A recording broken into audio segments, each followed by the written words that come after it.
Ассаламу алейкум, эфирде хаберлер, студияда мен Фатиме Сейдаметова чалшам вешімдікі дақаға бойле мәлімат. Отармойнақ көндекі жәмінің құруджилығы насыл дәрежеде. Тайган паркы зәречілер үшін қапатылачақ мы жоқ мы? Сурия қырымлы археологлар үшін тетқиқатлар ері олды. Мақсулатларының насыл чешітлері палылашты. Ахмездете юбилей сәбетчіқ кім олды. Яш мутихасыслар World Skills 5 региональ чемпионатының іштиракчылары насыл басамақлардан кечелер.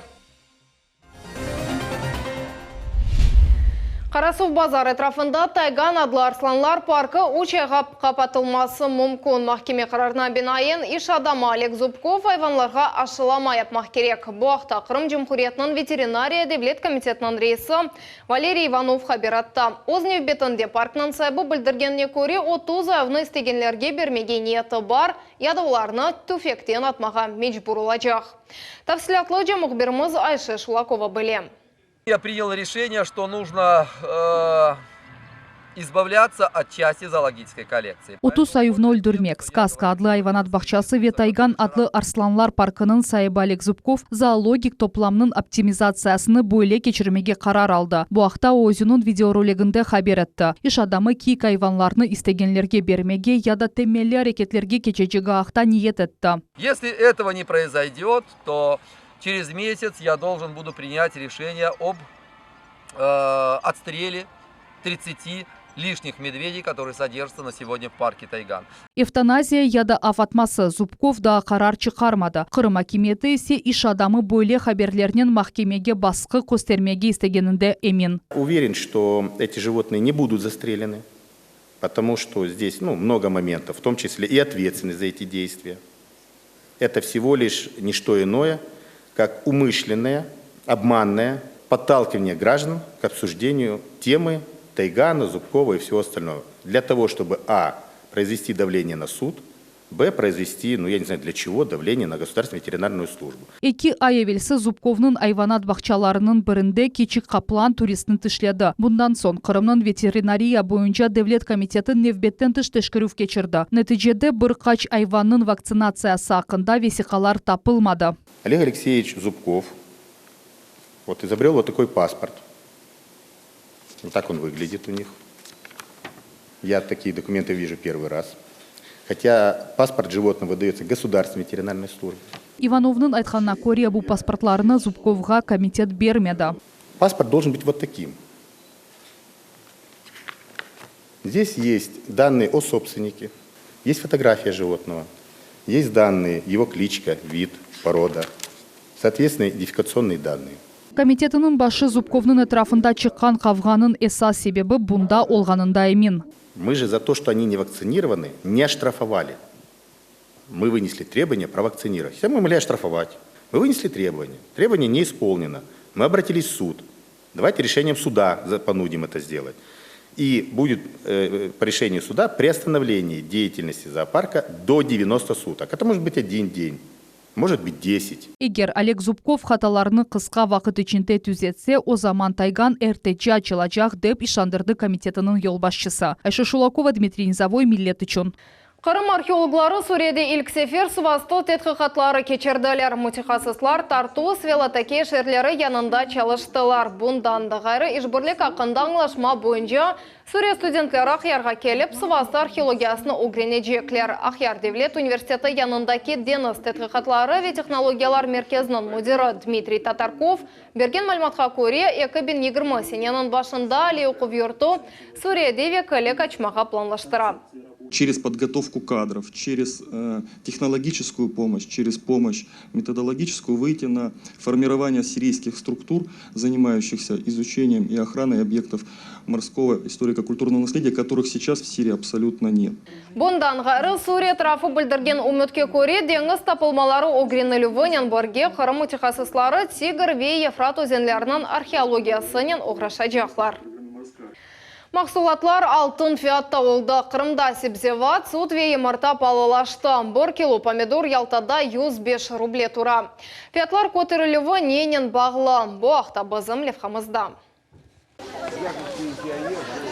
Әр кішінің әліндегі пакет себзеге толу bu Ахмеджетінің меркези базарында алынған şeyler. На 600 рублей. Помидоры, огурцы, лимон. Сонки hafta devamında pomidor ve hıyar 4%-ға palılaştı. Ay devamında ise 20%-ға. En pahalı sebzevat Yaltada. Mında 1 kilo pomidorun fiyatı 105 ruble. Hıyar ise 114 rubleni teşkil etti. Если говорить об овощной продукции, помидоры, огурцы, здесь сезонный фактор действует, цены начинают расти. Например, вот за последнюю неделю помидоры на 4%. Это где-то 3-4 рубля. Если взять огурцы, там 0,5%, это там порядка 20-30 копеек. Fiyatlar arttuğu avgust ayında başlandı. O vakit burçak ve güçlü yağanaklar sebebinden iş adamları büyük zarar gördüler. Bu yüksek fiyatlarının sebebi oldu. Alma ve kartop fiyatı 1,5%-ға көтерілді. Pahalı aşağıt malları cedveline süt mahsulatları da kirdi. Maria Tikhamirova çok yıllar devamında bazarda çalışa. Onun aytkanına göre müşteriler sayısı ket-kete eksili. Olarını yüksek fiyatlar korkuza. У нас дорого, корма дорогие, молоко дорого продаем. Или коров сдать на мясо, или их кормить тем сеном дорогим и уже продавать продукцию. Bazarның komşu bölігінде Nesibe Ablamitova çalışa fiyatlar ne için böyle yüksek degen söylge böyle cevap beri. Куры мало несутся, корма дорогие, все дорого, вода дорогая, электроэнергия дорогая, все дорогое. И это все влияет на цену яйца. Üçüncü kvartal devamında fiyatlar orta derecege 6%-ға көтерілді. Ama ucuzlanған mahsulatlar da var. Sonki hafta devamında bu kalbas ve balık oldu. Safiye Şukurova, Elmas Ablakimova, Ervin Emiraliyev, Millet üçün.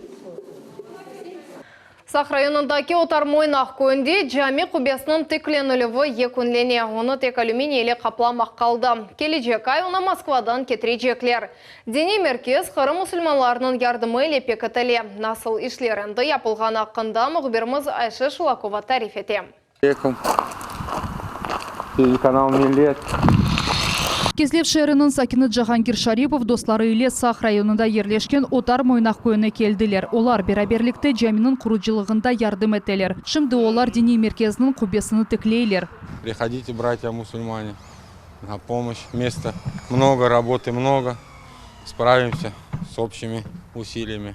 Құруджилар енді құбенің каркасыны құрдылар. Оны екі тарафтан sıcaklaштылар. Енді оны алюминийлі қапламаға азырланалар. О құршындан үжүшчә, ләкин қави ве коррозияға қаршы даяна. Декабрь айында оны енді Москвадан кетірежеклер. Қышы алдымызда олған үшін, шоғынша мына ең мұқым мәселеміз, шо құббені топесын қабатмақ мәселеміз. Мына шында көріп тұрғаныңыздай адамлар чалыша, ішчілер топесын қапатып алсақ, шоны бүйіл топесын қапатып алып, сон ішкі ішлерін yapmak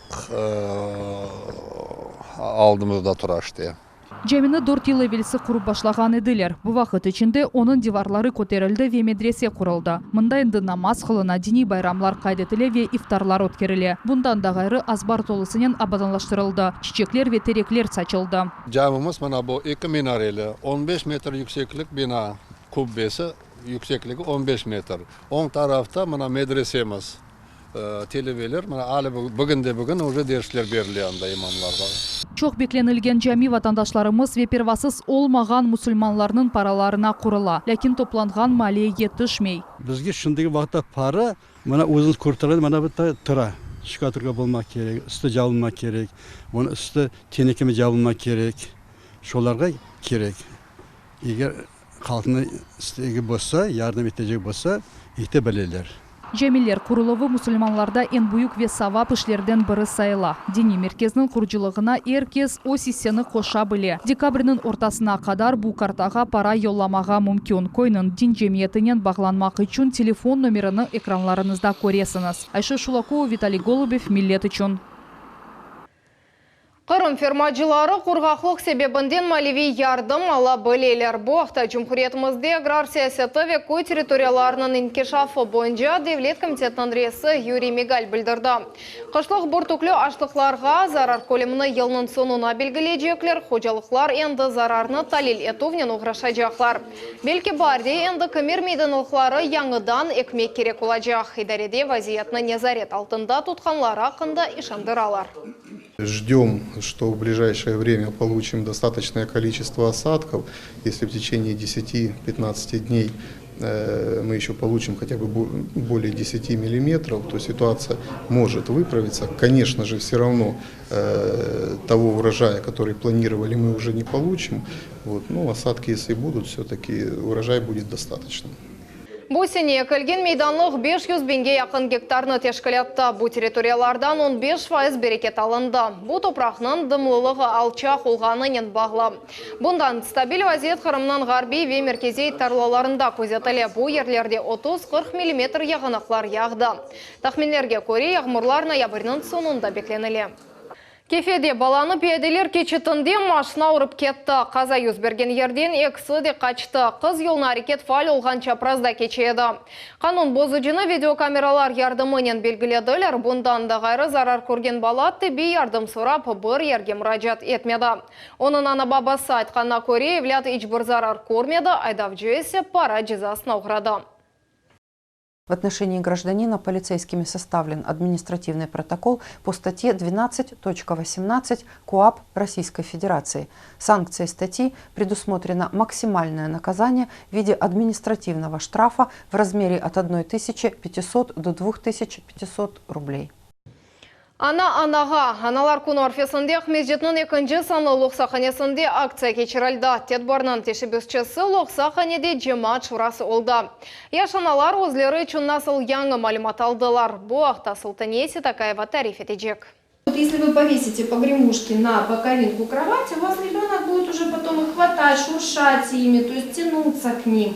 Аналар күні арфесінде қынтавлы одада лоқсаларнен көрішув кечемінда әнді тәжірибелі қадынлар оларға кереклі ве муим тевселеріні берелер. Олар баланы бірінші яшында насыл етіп инкишаф еттермек керек олғаны ақында айтталар. Интересуют и вопросы, как с ребенком взаимодействовать, когда только из роддома мамочка пришла домой, приехала домой. И вопросы оформления документов, и вопросы, какие выбрать одежки, какие выбрать мебель, там какое-то приданное, да, для малыша. То есть мамочек, по сути, интересует в принципе все. Яш аналарнен экімлерде субет кешірділер. Олар балалар инкишаф етмесі үшін мақсус кілімчік алмаға тевсие етелер. Дал-дал арабачығы есе ясақ екен. Дети переворачиваются, дети разгоняются на этих ходунках, ударяются о двери, о стены. Анастасия Вострикова бірінші доғыруға азырлана шымды о едінші айында о оғлынен көрешовны сабырсызлықнен беклей. Ты сначала испытываешь, наверное, страх, потом до тебя доходит понимание, что ты в себе носишь новую жизнь. Это что-то светлое, это нереально. Я желаю каждой женщине испытать это чувство и не один раз. Ана-анаға адлы акция мында бірінші кересі кечірілі тішібісчі Лоқсақанеде кечінлері тешкіл олынған жемаат бірлігідар. Мы выпускаем сейчас целую серию роликов, видеороликов 2-4 минуты о какой-нибудь проблеме. Допустим, колики у новорожденных, миома матки, там, правильное поведение в родах. И вот эти вот ролики запускаем, выкладываем в сети, чтобы женщинам понимали, что делать, как быть, и это пользуется популярностью. Қадынлар бұл көзел вақыт аққанда чоқча малюматны әр авта чершембе көні кечірілген топлашуларда ала білелер. Эвелден язылған яш аналар үшін мұнда экімлер консультация ве Лоқсақанеде экскурсия кечірелер. Султанеси Такаева, Рафаэль Вахидов, Миллет үшін. Келечек сене Қырымда Русь этнографик музейінің сергісі açılacak. Уникаль экспонатлар Қырым татар медени тарихи асабалық музейінде тақдим етілежек. Санкт-Петербургта кечкен 8-ші халқара медени форумда екі медени музейсиясының реберлері бойлы қарарға келділер. Бұл сене олар каталог шығарачақлар қызмет болса, біз оны Қырым татар тіліне тержімесінде ярдымcı olacağımız ve келечек сене айры бөле бір бераберлікте büyük albüm katalog çıkarmağa niyetlendік. Rusya etnografik muzeyindен, bizim muzeyimizden, Yalta muzeyi ve başka Kırım muzeylerinden alınған экспонатлар Kırım татарларының урбасы. Санкт-Петербург халқара медени форумы медениет инкишафы ве девлетлер ара бағларының қавелештірмек үшін дүнияда ең esas мейданларындан бұрадар ОР ел чешіт мемлекетлерден келген экспертлеріні топлай. Бұл белі театры әрбаплары, режиссерлар, чалғыжылар, әлем ве кемет органларының векілер адар. Ayrı bir sergi açtılar. Türkiye'de yerleşken, UNESCO'ga kirgen tarihi yerler, abideler bunun bağlı ve zemanevi Türk modellerler, dizaynerlerin işleri ama eski Osmanlı devrine ait urbalar, milli urbalar, kostümler. Onu da pek merak ettik ve sonra pek güzel senfonik konser geçti ve onun da dirijörü Türk vatandaşı Orhan Şamil Bey'di. Kırım'da молодые профессионалы WorldSkills adlı 5. açık regional çempionat başlandı. İştirakçılarını kompetенциялар boyunca böleyler. Kırımlılar nasıl neticelerini göstergenler hakkında bizim Nevbet Ekelevhamızda. Кунешли аба келешекли композиция ве фотографтан Дуня Бакышы Марк Кондратенко Ахмеджеттеки ратлых бакчаларындан бірінде фото чеки. Больше всего я обращаю внимание на скорее какие-то растения, какие-то мелкие детали. Мне очень нравится макросъемка. Плюс есть хороший объектив, который позволяет запечатлеть какой-то объект с размытым задним фоном, что выглядит достаточно интересно. Парктаки съемкаларга 2,5 saat кете ve 30 dakika fotolarını saylamak için konkurs iştirakçıları en yaxşı kadrlarını teslim eteler. Bu seriyada umumi, orta ve yarı plan olmalı. Bundan da gayrı detal ve cilt için esas kadr saylana.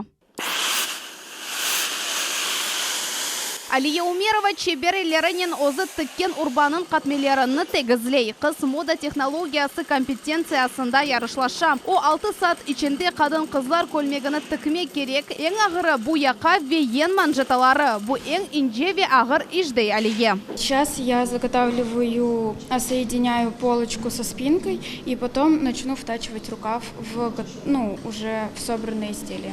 Tıkış машиналары огынды конкурс iştirakçıları bir kunde 8 saat çalışalar. Дети будут представлять уже завтра готовые изделия, полностью на манекене. Оценку проводят независимые эксперты, работники нашего колледжа и работодатели. Мы привлекаем социальных партнеров к оценке. Bu ise berber sanatının meydanı. Şimdi Tatyana Ilyushkina klasik karı kırkan son saçlarını boyalay. İşinin keyfiyetine ve sonki neticege ekspertler kıymet kesecekler. Наши конкурсанты выполняют сложный модуль. Это выполнение женской модельной стрижки с предварительным окрашиванием. Учитывая направление моды, тенденции моды, ну и, конечно же, пожелания клиента. Наши конкурсанты выполняют данный модуль на манекенах. Региональ конкурсның finali Ahmetçet'te noyabrın 23'ünde geçecek. Esas maksat yaşlarının dikkatini gerekli zanatlarga celp etmektir. WorldSkills adlı halkara hareketinin yarım asırlık tarihi devamında ona 80 memleket koşuldu. Rusya bunu 2012 senesi yaptı. 6 yıl devamında 500'ge yakın regional korporatif ali okuv yurtlarında ve milli çempionat geçirildi. Olarda 100.000'den ziyade konkursant iştirak etti. Sultan İstegayeva, Sevilla Mimetova, Eldar Zaitov, Millet için. Boyukonlar kasabasında Dilek Albaş ve Kezlev'den Ava Velilayeva Ya Talant adlı Cumhuri konkurs festivalinin laureatları oldular. Yaş iştirakçılar vokal sanatı nominatsiyasında galip çıktılar. Festival Ahmedjet'te geçirildi. Tedbirde jadi kollektivler, 3 yaşlı ve bundan büyük solistler iştirak ettiler. Bundan da gayrı konkurs neticesinde bedi söz ve koreografik sanat nominatsiyalarında galipler ilan edildi. Teşkilatçılar kaydetkenine göre tedbiri jadi imkanlar inkişaf ettirilmesine ve istidatlı icracılarga yol açılığına doğrultılgan. Ahmedjet'te юбилей яңы doğan bala kaydetildi. 5000-nji яңы Dunya Goffman ailesinde doğdu. Balaga nasıl ad koyuldu, ana babalarının keyfi nasıl? Tantanalı registratsiya tedbirinde Naciye Исаева bulundu. Наша любовь ненаглядная. А ты наш гномик маленький.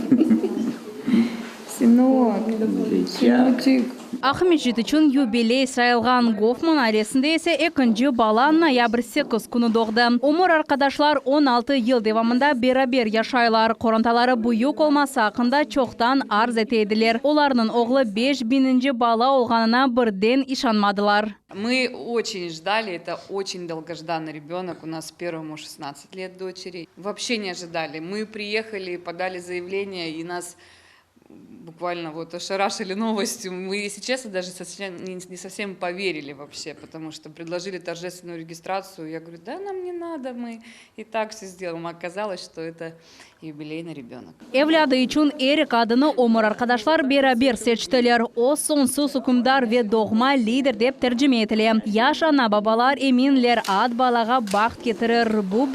Bu birinci günden başlandı. Doğulğanının bütün paytaxtımızga o'zini tanıttı.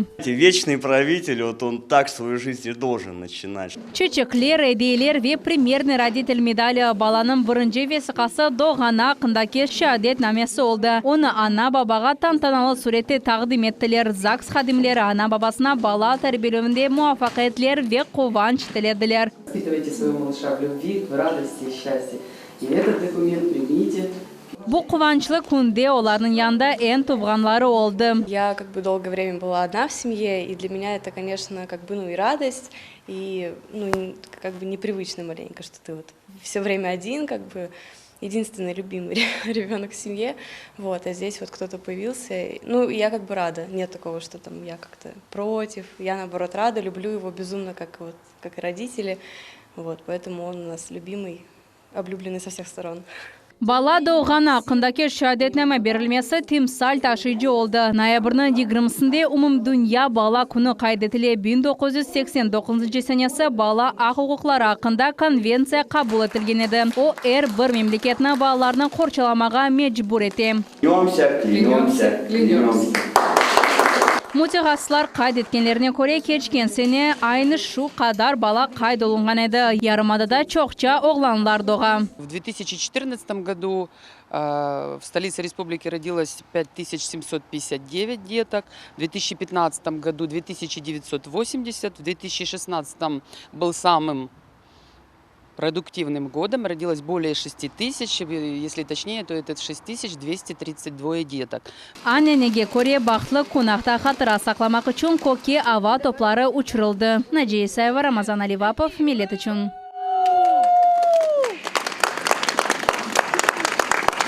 Поздравляем вас! Шымдықы дақаға бұл қаберлерінің епсі реклама бөлігінден соң авар ретінің қачырманас қайырлы ақшамлар.